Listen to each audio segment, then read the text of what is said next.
Welcome to a new edition of the Neon Jazz Interview Series with award-winning jazz composer Simeon Nathanael Davis on the full orchestra multimedia collaboration, Welcome to Blackwater. On this project, he returns with a full orchestra and his band for a multimedia collaboration that is hauntingly grooving, genre-bending, and it's a single on a larger scale than ever before.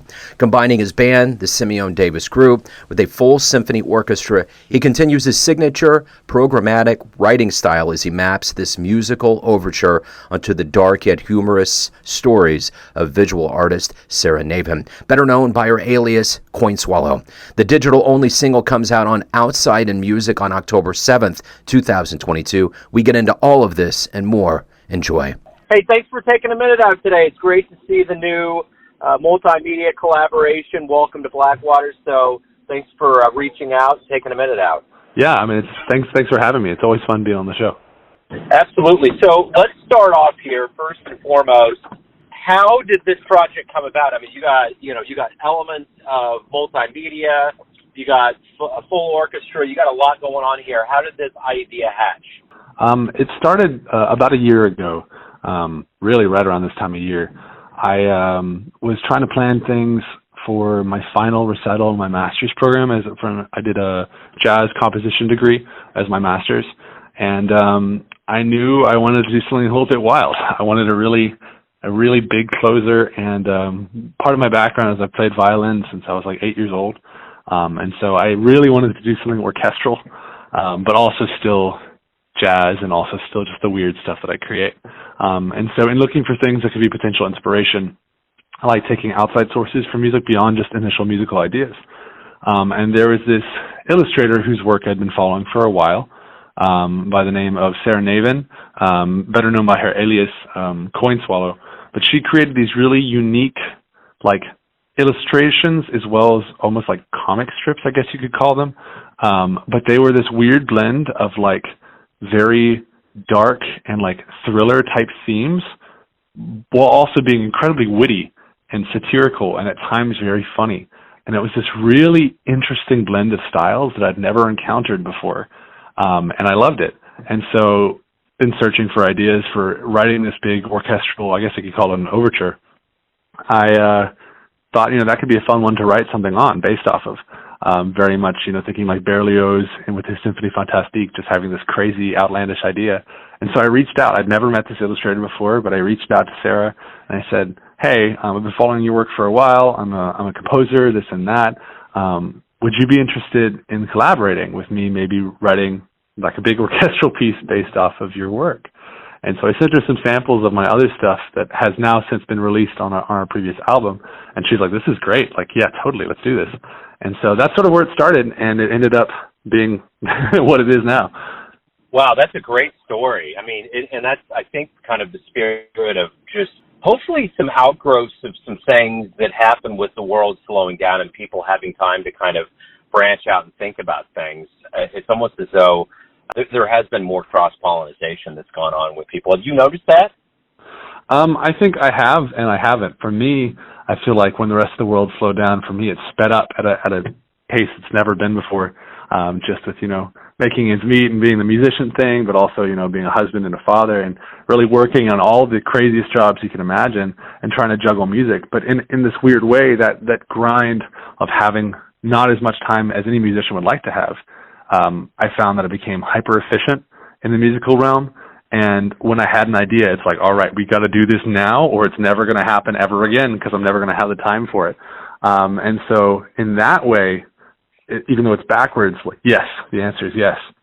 But I think with the context of exactly what you're saying, the world becoming more virtual, the idea of this distance collaboration, because I've never met Sarah ever in person. We've just corresponded distance. And I probably won't ever, and that's okay. And it's just one of those things that as a result, we have these artists willing to work with artists because we like each other's work, and hey, why not? And so I think the answer is yes and no, which the no leads to another yes. I get it. So what does the actual title, Welcome to Blackwater, mean? Oh, that's a great question. So in Navin's comics, It's based in a fictional city called Blackwater, Maine, and so Blackwater is the name of the city. So rather than trying to give it, like some fancy name, it's just like, hey, if you're the way her story works is the city itself is almost somewhat sentient and monstrous, very kind of Twilight Zone, X-Files, in a lot of ways, just a little bit darker and grimmer. And so in my brain, it was almost like this is the sound if there was like a film or there was some visual to it. This is the sound that would play like as you're driving into the city limits and you see a sign that says "Welcome to Blackwater." Maybe the sign has like some rust and gunshots on it, but it's still a sign nevertheless. And so that's kind of what I was thinking with the title. Once you got the okay to do this, did you have things that were already in place, or how organically did this come about? I had nothing planned musically other than the fact that I knew I wanted to do it. So it was a lot of brainstorming. This piece took me longer to write than I think any other piece I've written, partially because of the time constraints of just working. I think I worked 70 hours a week when I was writing this, just non-musically, just jobs.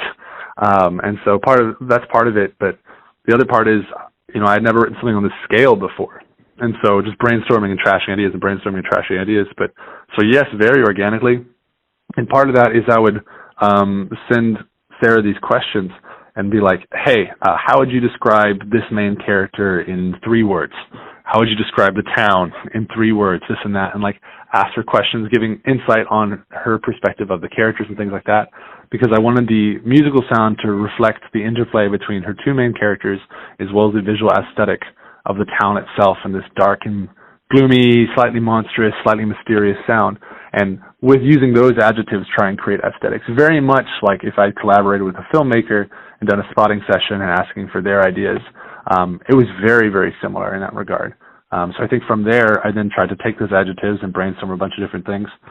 For me, the writing process is a lot of like singing, just walking around while I'm driving, while I'm doing this and that, just having a voice recorder going and trying to find ideas that I like, and then sitting with those ideas and just brainstorming, what can I do with these?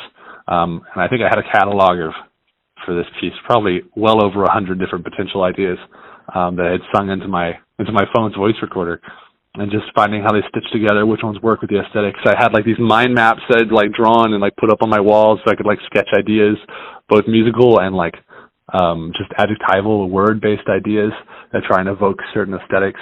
I think I had Post-it notes like plastered all over the piano, just to try and get the sound that felt not just groovy or not just like a good song, but true to the illustrator and creator's vision of this town that she created.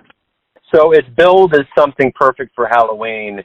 So I don't want to be assumptive, but was that kind of the timing of this is going to coincide perfectly with this time of year and Halloween?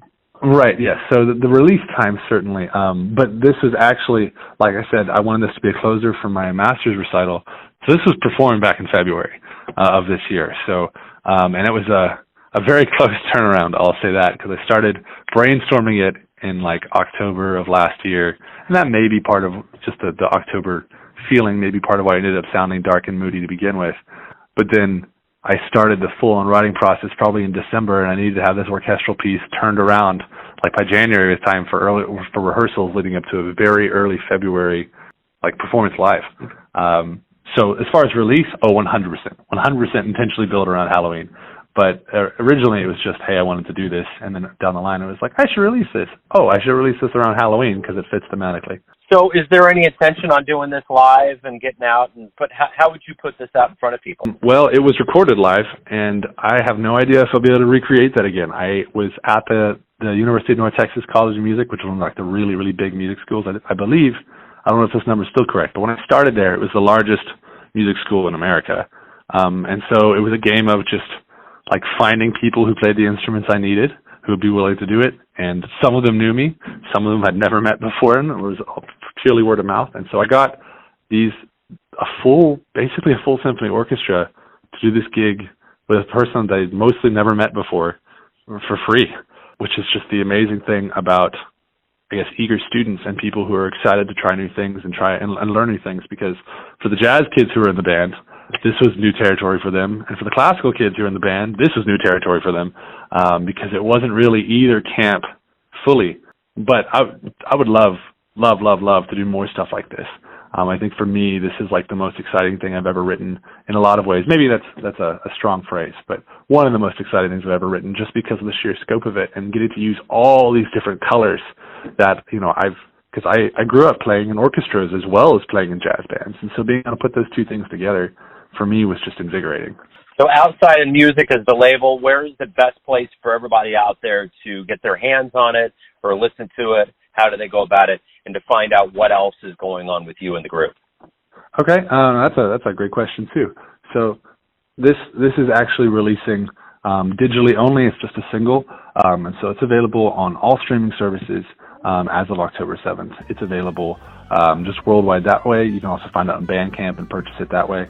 As far as following things about the group, well, you can stay up to date with Outside in Music's just whole label catalog by going to their website. Or the main way I stay updated with everything is I'm pretty on top of the social media game as far as just, hey, here's gigs, hey, here's new releases, this and that.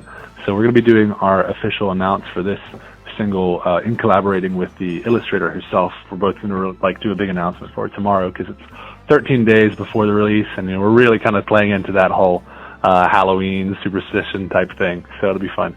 Wonderful. Man, it's great to catch up with you. Great project. I'm looking forward to profiling on Neon Jazz and everything that you have on Outside in Music. Thanks again for taking some time out today, and good luck with it. Thank you so much. It's been great. Thanks for listening and tuning in to another Neon Jazz interview, where we give you a bit of insight into the finest players and minds in New York, Kansas City, and spots all over the world, giving fans all that jazz. And thanks to Simeon for his time, music, and story. If you want to hear more interviews, go to Famous Interviews with Joe Domino in the iTunes Store. Visit neonjazz at youtube.com, and for everything Neon Jazz all the time, go to the neonjazz.blogspot.com. Until next time, enjoy the jazz, my friends.